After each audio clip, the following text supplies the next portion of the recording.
Competition में भी इसका बहुत सारा यूज है, इसलिए चैप्टर आपको कंपटीशन और क्लास दोनों के पॉइंट ऑफ व्यू से बहुत ही इंपॉर्टेंट है, जिसका नाम है प्रोबेबिलिटी, प्रायिकता। प्रायिकता नाम से ही आपको ये समझ में आना चाहिए, ये जो वर्ड बना है प्रोबेबिलिटी, इसमें पॉसिबिलिटी है, संभावना है, इसमें 100% कोई बात नहीं हो सकता है, ठीक ना। तो इसमें जो घटनाएं घटती हैं, इसमें बेसिक रूप से जो क्वेश्चंस हमारे आते हैं वो 3-4 टाइप के आते हैं। पहला एक सिक्का, कॉइन से आधारित आता है, दूसरा डाई, पासा से आधारित आता है, तीसरा ball, red ball, white ball, सफेद बॉल के आधार पर आता है, और चौथा जो क्वेश्चन आता है हमारा कार्ड, ताश के पत्तों से आधारित रहता है। तो इस पे जो क्वेश्चंस आते हैं ये बेसिक रूप से 4 टाइप के क्वेश्चंस होते हैं, 4 प्रकार के क्वेश्चन आते हैं। लेकिन अब इसमें आपको देखना है कि इसमें जो 2-4 टर्म जो है, एक आध टर्म जो आती है, उन टर्मों के बारे में आपको सबसे पहले जानना है। पहला टर्म इसमें आता है रैंडम एक्सपेरिमेंट या यादृच्छिक प्रयोग। रैंडम एक्सपेरिमेंट क्या है? रैंडम एक्सपेरिमेंट इट मींस आपको किसी भी घटना के बारे में हम प्रेडिक्शन नहीं कर सकते हैं, भविष्यवाणी नहीं कर सकते। जैसे सपोज कीजिए कि आपको टॉस करना है सिक्का का, कॉइन का टॉस करना है, सिक्का का टॉस करना है, तो आप बता नहीं सकते हैं कि हेड आएगा कि टेल आएगा, इसकी भविष्यवाणी नहीं कर सकते हैं, आने को इसी दोनों में से कोई एक आएगा। इसमें आपको देखना है कि कॉइन, सिक्का, इस सिक्का में हेड और टेल 2 होते हैं, तो हेड और टेल में से किसी एक टॉस करते हैं तो कोई ना कोई एक आता है, एक घटना घटना अनिवार्य है, बट इसके बारे में आप किसी पहले से भविष्यवाणी करना मुमकिन नहीं है। संभावना, आप इस एक संभावना है कि हेड आएगा कि टेल आएगा, ठीक ना। तो इस तरह की घटनाओं को हम कहते हैं यादृच्छिक प्रयोग, रैंडम एक्सपेरिमेंट, ठीक ना। किसी भी घटना, ये सिक्का में ही नहीं, पासा में भी ये बात होती है। पासा को हम फेंकते हैं तो 1 से लेकर 6 तक ही आता है, पासा में 1 से लेकर 6 तक ही आता है, बट आप पहले से कोई भविष्यवाणी नहीं कर सकते हैं कि 2 आएगा कि 3 आएगा कि 5 आएगा कि 6 आएगा। इस तरह की घटनाओं को कहते हैं रैंडम एक्सपेरिमेंट। अभी आप इसमें देख रहे होंगे हमने एस लिखा है, एस को कहा जाता है sample space, sample space. Hindi में इसका नाम होता है प्रतिदर्श समष्टि, हिंदी में नाम होता है इसका प्रतिदर्श समष्टि।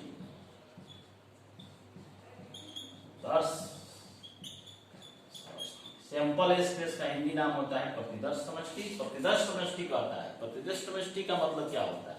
प्रतिदर्श समष्टि 2-4 पॉइंट्स हैं, इन पॉइंटों को आपको याद रखना है प्रोबेबिलिटी में। ये पॉइंट बार बार रिपीट होंगे, बार बार आएंगे।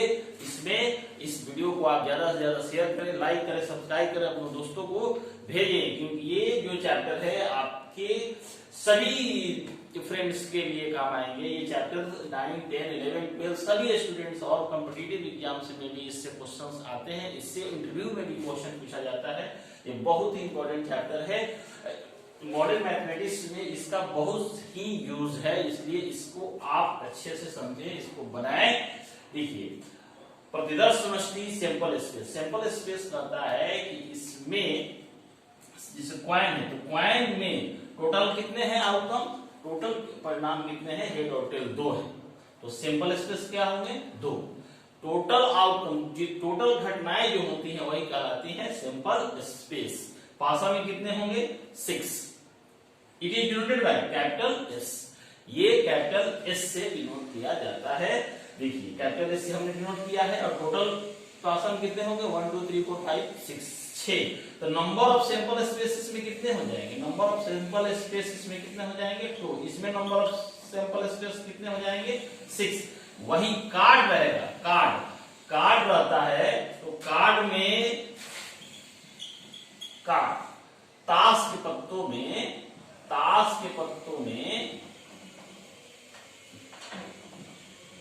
पत्ता जो होता है, कार्ड होते हैं टोटल कितने 52, तो नंबर ऑफ सैंपल स्पेसिस में कितने होंगे 52। तो टोटल आउटकम जो होते हैं, टोटल परिणाम जो होते हैं वही कहलाते हैं सैंपल स्पेस कहलाते हैं। अभी आप समझ गए सैंपल स्पेस क्या है।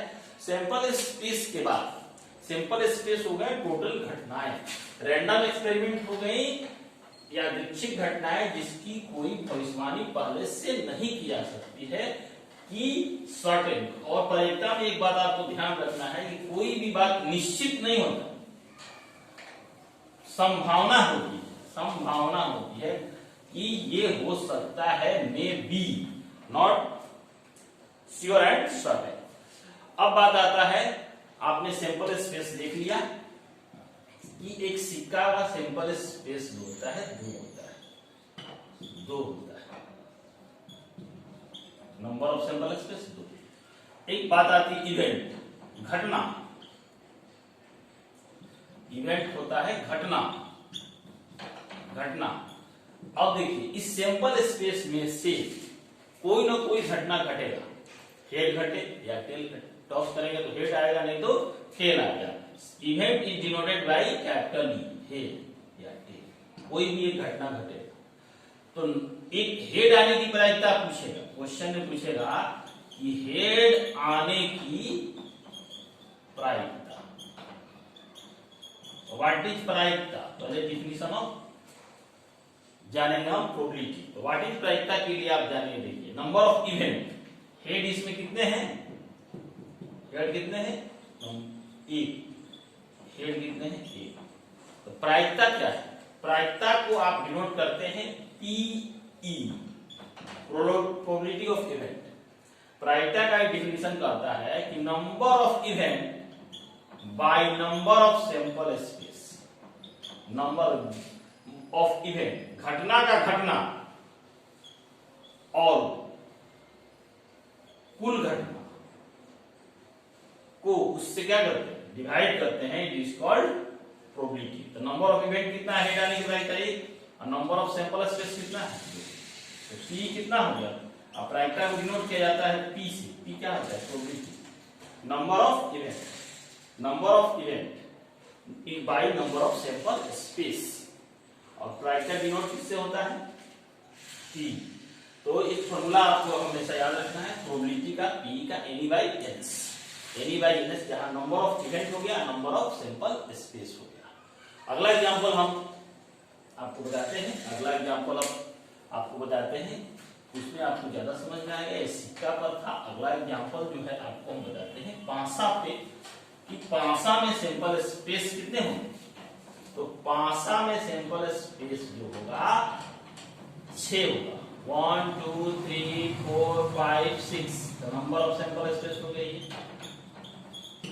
इसमें इवेंट कर देगा कि सम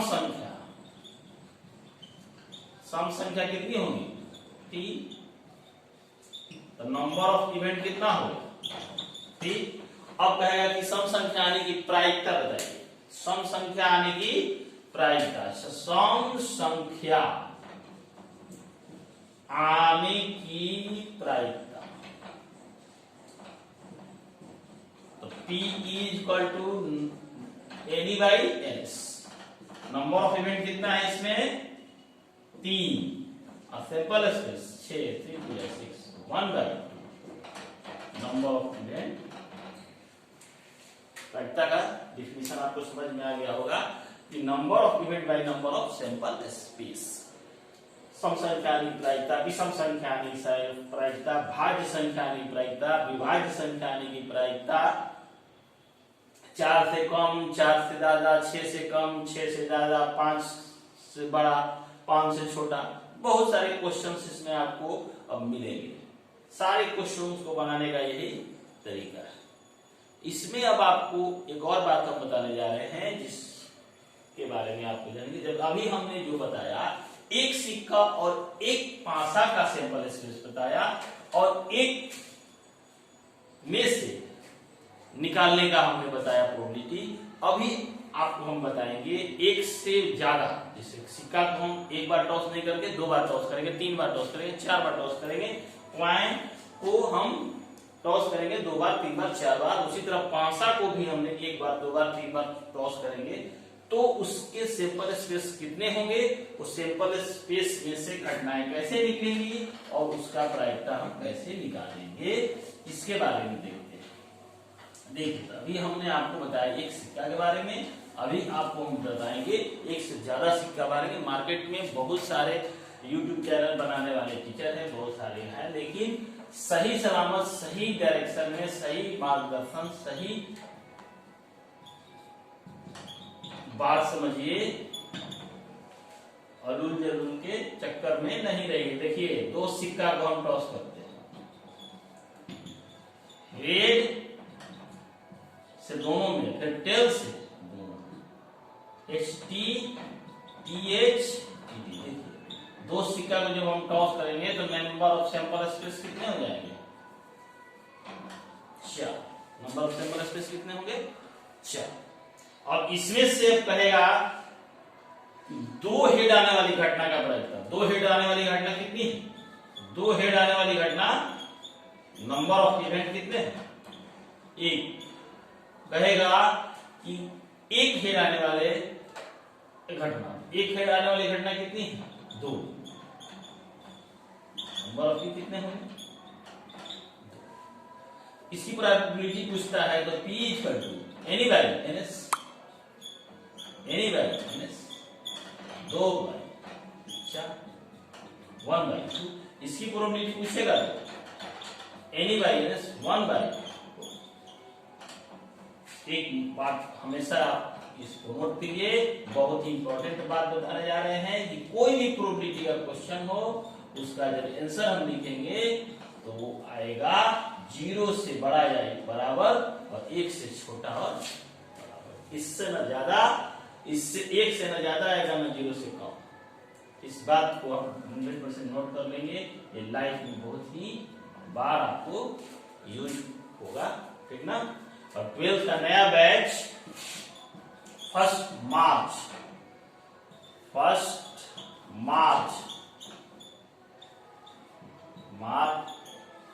20 से फाइनली स्टार्ट हो रहा है। 1 मार्च 2022 1 मार्च से फाइनली स्टार्ट हो रहा है। हिंदी मीडियम का टाइमिंग रहेगा 6 से 7 AM, English medium 7 to 8 AM। अभी 2 बैच ही स्टार्ट होंगे इंग्लिश और हिंदी मीडियम के, ठीक ना। इसको ज्यादा से ज्यादा आपको शेयर करना है, लाइक करना है, सब्सक्राइब करना है। प्रोबेबिलिटी को अच्छे से आपको समझ में आ जाना चाहिए। हाँ, आगे के वीडियो में हम आपको इसके बारे में और डिटेल्स बताने वाले हैं। इसके 2-3 पार्ट आएंगे, इसको आपको ध्यान से देखना है। Okay, thank you.